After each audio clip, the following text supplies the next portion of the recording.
சங்கர் இயக்கத்தில் கமல் நடிப்பில் மாபெரும் வெற்றி பெற்ற திரைப்படம் இந்தியன் திரைப்படம். அந்த படத்தில் முதலில் நடிக்க இருந்தது ரஜினி தானாம்.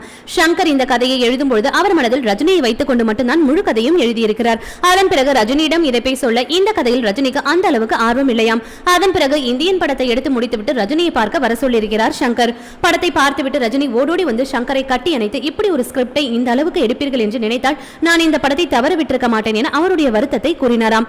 இன்டர்வல் பிளாக்கின் போது கமல் அவருடைய தலைமுடியை ஸ்டைலாக கோதுவதும் நெடுமுடி வேலுவை தன்னுடைய வர்மக்கலையால் அவரை அடிப்பதும் என அந்த காட்சியில் மிக பிரமாதமாக நடித்திருப்பார் கமல்.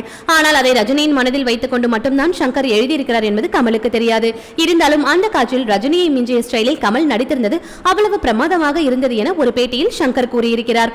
அதே போல சங்கரை ஒவ்வொரு முறையும் ரஜினி பார்க்கும்போது முதல்வன், இந்தியன் போன்ற படங்களை தவறவிட்டதாக அடிக்கடி வருத்தம் தெரிவிப்பதாகவும் சங்கர் கூறியிருக்கிறார். இது போன்ற சினிமா மற்றும் சீரியல் தொடர்பான செய்திகளை காண சினி டைம்ஸ் சேனலை மறக்காம சப்ஸ்கிரைப் பண்ணுங்க.